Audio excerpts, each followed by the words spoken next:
Preciados estudiantes,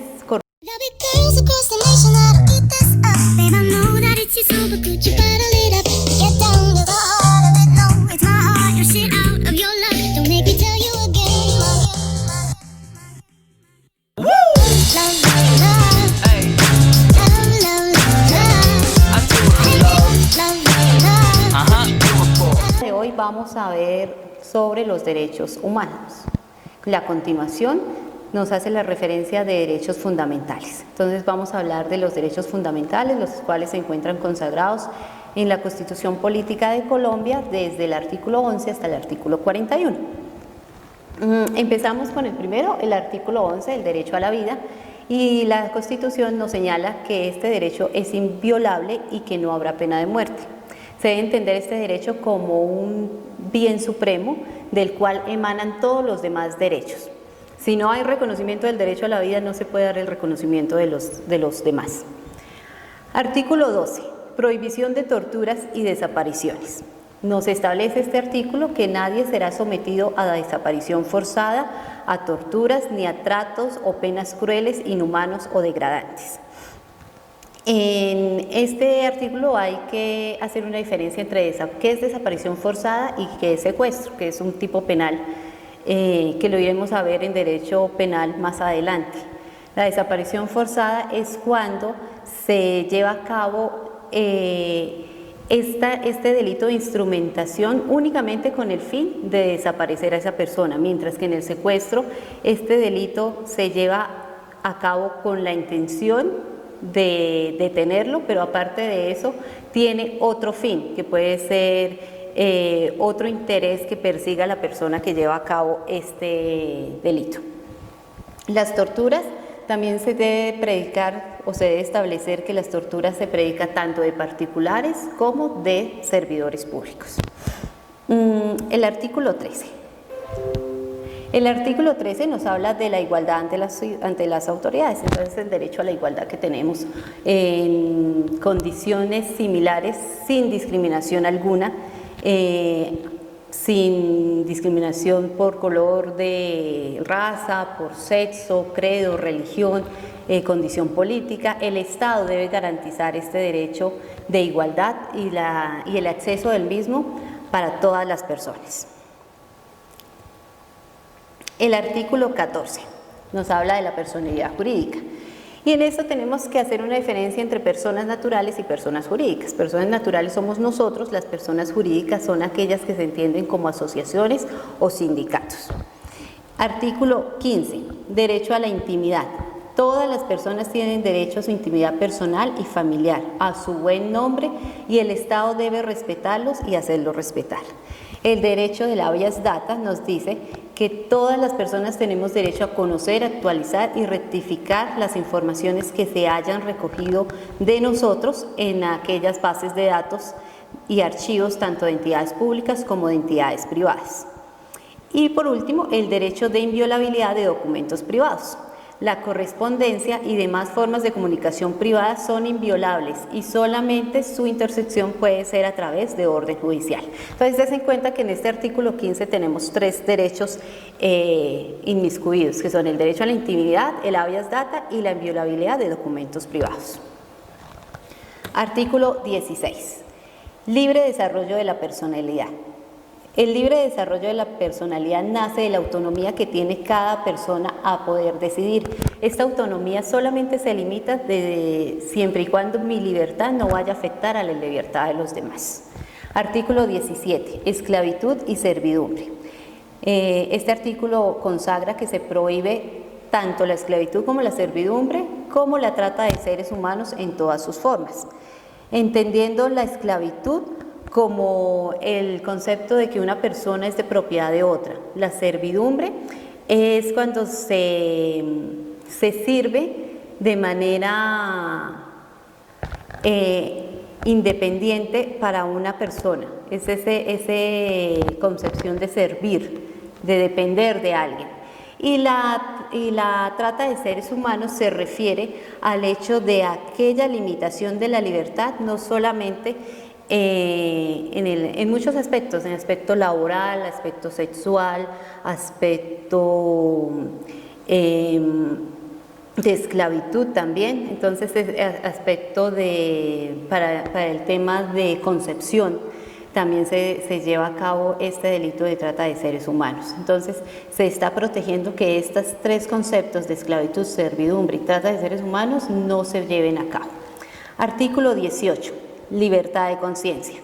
La conciencia es un acto racional que todos tenemos, libre y espontáneo. Se garantiza por parte del Estado que nadie puede ser molestado por razón a sus convicciones o creencias, ni tampoco a obligar en contra de su propia conciencia. Artículo 19. Libertad de cultos. Nos hace referencia a que toda persona tiene derecho a profesar libremente su religión y a difundirla de manera individual o colectiva. Todas las religiones ante la ley son iguales. Esto en la Constitución de 1886 no existía. Con la Constitución del 91 se introdujo este derecho como derecho fundamental. Artículo 20. Libertad de opinión, prensa e información. Entonces, se garantiza a todas las personas la libertad de expresar y difundir su pensamiento y opiniones, y la de informar y recibir información veraz e imparcial. Asimismo, la de difundir a través de medios de comunicación. Estos son libres y tienen responsabilidad social. Y también se garantiza el derecho a la retractación, es decir, que si algún medio de comunicación llega a dar una noticia que es falsa, la persona que fue perjudicada o fue víctima de esa noticia tiene el derecho a que retracten y le den su buen nombre, el cual fue vulnerado a través de ese medio de comunicación. Continuamos con el artículo 21. El artículo 21 nos habla del derecho a la honra. La ley señala la manera de protección. La honra se entiende como un derecho de la esfera personal, expresada en el respeto que los demás nos tienen a nosotros. No se tiene que confundir con el tema de honor. El honor es el que nace directamente por parte de nosotros, el que tenemos nosotros, mientras que la honra es esa concepción o ese criterio que tienen las demás personas sobre cada uno de nosotros. Artículo 22. El derecho a la paz.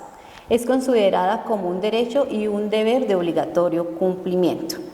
Este artículo es un derecho de derechos de tercera generación, y para lograr este derecho a la paz se requiere un concurso de varios factores, no solamente en el aspecto social, económico, político, ideológico. Se requiere todo ese cúmulo de factores para que se pueda llevar a cabo una realidad respecto al tema de la paz.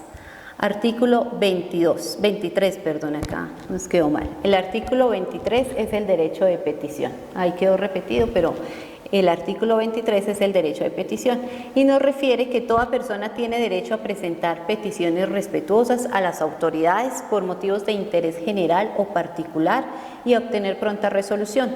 Este artículo 23, que hace referencia al derecho de petición, lo vamos a trabajar más en documentos legales porque vamos a aprender a hacer cómo se lleva a cabo un derecho de petición, en cuánto tiempo nos lo van a responder las autoridades, cómo se da la clasificación y cómo se da la respuesta a las mismas de acuerdo a ese derecho que se vaya a interponer o a presentar. Este lo vamos a ver de una manera práctica en documentos legales.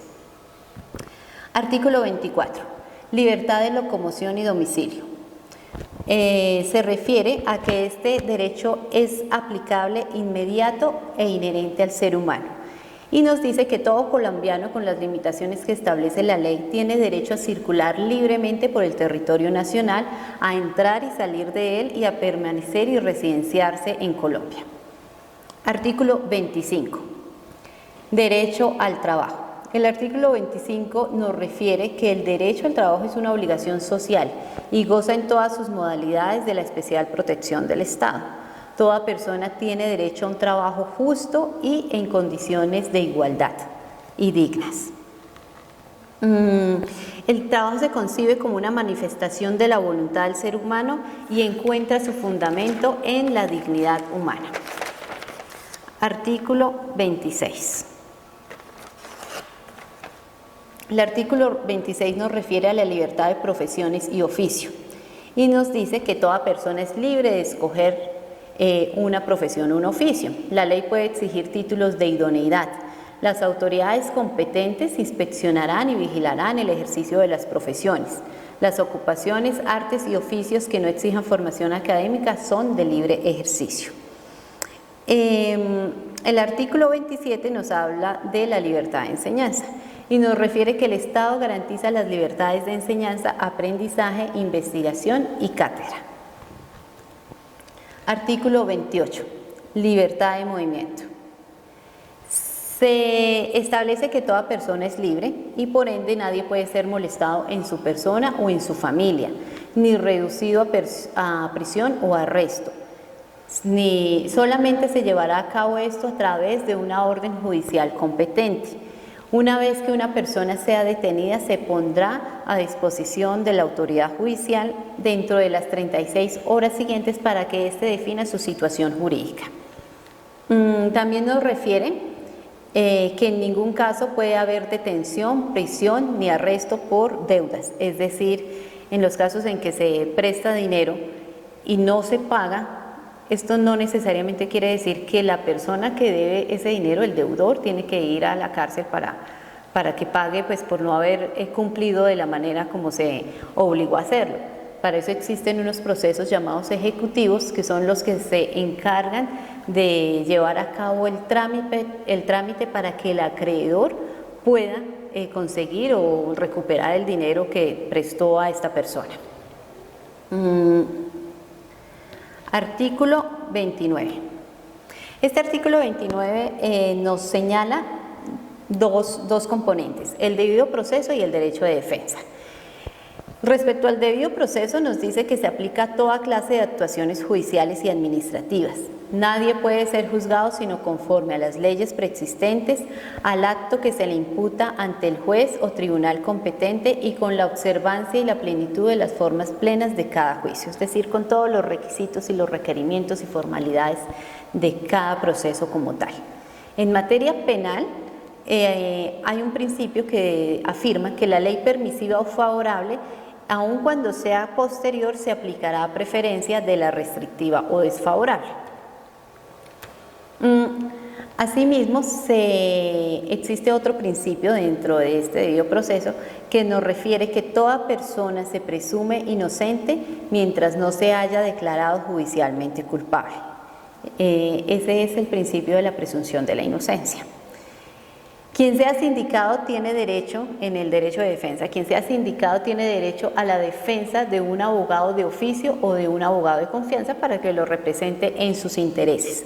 También tiene derecho a presentar y controvertir las pruebas referidas dentro del proceso, a impugnar la sentencia y a no ser juzgado 2 veces por el mismo hecho. Se manifiesta en este derecho de defensa que es nula de pleno derecho la prueba obtenida con violación al debido proceso. El artículo 30 nos habla del recurso de habeas corpus y nos refiere que quien estuviere privado de la libertad y creyere estarlo ilegalmente, tiene derecho a invocar este recurso del habeas corpus dentro de las 36, ante cualquier autoridad competente y en cualquier momento, de manera directa o por tercera persona. Este habeas corpus, la autoridad judicial a la cual le llegue el habeas corpus, tiene 36 horas para resolver sobre la solicitud de libertad o no. Es un recurso completamente expedito que en caso de llegar a un juzgado, el juez dejará cualquier otra actuación con tal de resolver este recurso, porque des en cuenta que solamente tiene 36 horas para resolverlo como tal. El artículo 31 nos habla de la doble instancia y se refiere a que toda sentencia puede ser apelada o consultada, salvo algunas excepciones que consagra la ley. El superior que conozca de esa apelación o consulta no puede agravar la pena impuesta siempre y cuando el condenado sea el apelante único. Es decir, si a mí me condenan y me dan una sentencia que es desfavorable a mí y yo dentro del proceso soy la única parte que apelo o consulto, pues la sentencia no me la puede agravar el superior que esté de conocimiento. Artículo 32, caso de flagrancia. Este se refiere, flagrancia, ¿qué quiere decir? Que se está ejecutando el hecho en el mismo momento. Entonces tiene que incurrir prácticamente, tiene que haber una relación entre el hecho delictivo y el delincuente. Eso es flagrancia. Y nos dice que el delincuente sorprendido en flagrancia podrá ser aprehendido y llevado ante el juez por cualquier persona. Si los agentes de la autoridad lo persiguen y se refugiara en su propio domicilio, podrán penetrar en él para el acto de la aprehensión. Si se acogiera a domicilio ajeno, deberá proceder el requerimiento judicial. Deberá proceder el requerimiento del morador, del dueño del domicilio donde el presunto delincuente entró. Artículo 33, inmunidad penal. Este artículo hace relación al derecho de guardar silencio. Entonces nos refiere que nadie puede ser obligado a declarar contra sí mismo o contra su cónyuge, compañero permanente o pariente dentro del cuarto grado de consanguinidad, segundo de afinidad o primero civil. En este artículo 33 está muy vinculado al principio de inocencia, solo favorece a los acusados de la comisión de la conducta del hecho punible, porque precisamente pues uno no está obligado a declarar en contra de uno mismo. Artículo 34. Prohibición de destierro, confiscación y prisión perpetua. Están prohibidas, no obstante, por sentencia judicial se declara la extinción de dominio sobre los bienes adquiridos por enriquecimiento ilícito. Entonces están prohibidas estas tres conductas: destierro, confiscación y prisión perpetua. Pero en lo que quiere decir al tema de extinción de dominio, pues sí se puede llevar a cabo siempre y cuando, 35, siempre y cuando el bien adquirido sea a través de bienes que se consideran ilícitos. En lo que tiene que ver con la prisión perpetua, es importante anotar que el presidente Iván Duque promulgó la reforma constitucional que permitirá aplicar la cadena perpetua en Colombia. La norma fue aprobada por el Congreso en el último año y pretende castigar severamente a los violadores de niños cuando se presenten diferentes circunstancias de agravación del hecho ocurrido. La cadena perpetua entonces se aplica solamente en casos excepcionales y sucede cuando se reúnen varias circunstancias de agravamiento punitivo. Por ejemplo, cuando se viola al menor y se suman otras conductas como homicidio, secuestro, tortura, entonces ahí se puede estar observando y viendo la aplicación de la prisión perpetua. El Gobierno Nacional debe tramitar en el término de un año una reglamentación del acto legislativo y las autoridades realizarán una revisión de la cadena perpetua a los 25 años de haber sido impuesta con el fin de determinar si ha sido efectiva o no. Entonces esta cadena perpetua pues está ya tratando de aplicarse. Debe tener unos requisitos, como se los mencioné anteriormente, para su plena efectividad. Vamos a hablar del artículo 35, la extradición. Se puede solicitar, conceder u ofrecer de acuerdo con los tratados públicos y en su defecto con la ley. Asimismo, la extradición de los colombianos se da por nacimiento, se concede por delitos cometidos en el exterior, considerados como tales en la legislación penal colombiana. La ley reglamentará la materia. La extradición no procede por delitos políticos. No procede cuando se trate de hechos cometidos con anterioridad a la promulgación de la presente norma. Artículo 36, derecho de asilo. Este derecho de asilo nos refiere que se reconoce como tal en los términos previstos por la ley. Y el asilo es una facultad de un Estado, de acuerdo con su soberanía territorial, de acoger extranjeros a petición de ellos en su territorio y darles protección por parte de las autoridades del mismo, así no sean perseguidos. Artículo 37. Derecho de reunión y protesta. Este derecho nos refiere que toda parte del pueblo puede reunirse y manifestarse pública y pacíficamente. Solo la ley podrá establecer de manera expresa los casos en los cuales se podrá limitar el ejercicio de este derecho. Cada uno de estos artículos es importante explicarlos, pero pues por razones obvias de tiempo en el video, pues lo vamos a dejar así como muy puntualizado. Ya en nuestro encuentro sincrónico tendremos tiempo para hablar puntualmente de cada uno de estos. En el derecho de reunión y protesta, pues es importante manifestar, como lo hemos visto en los últimos tiempos, en los últimos años, que se debe llevar a cabo de manera pública y pacífica. Cuando una protesta deja de ser pacífica, pierde el sentido del derecho invocado.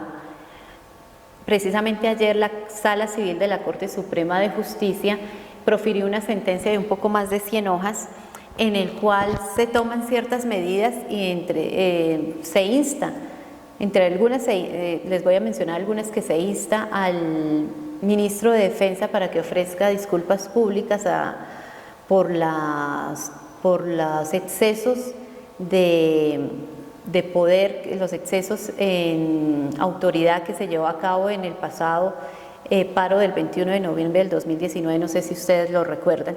Entonces tiene que ofrecer disculpas. Asimismo, se instó al Congreso para que regule sobre la materia y se prohibió utilizar la escopeta, la cual fue ejecutada por uno de los agentes del SMAT y provocó la muerte del estudiante Dylan Cruz. No sé si ustedes lo recuerdan. Entonces es una sentencia importante, es una sentencia histórica, que lo que busca es como tratar de reglamentar un poco este derecho de reunión, ¿no?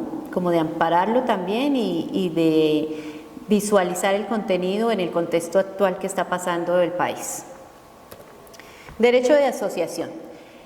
Este derecho nos dice que puede ser permanente o transitorio. Se garantiza para el desarrollo de las distintas actividades que las personas realizan en la sociedad, respetando los derechos ajenos y no abusando de los derechos propios. Artículo 39. Derecho de asociación sindical. Trabajadores y empleadores pueden constituir sindicatos.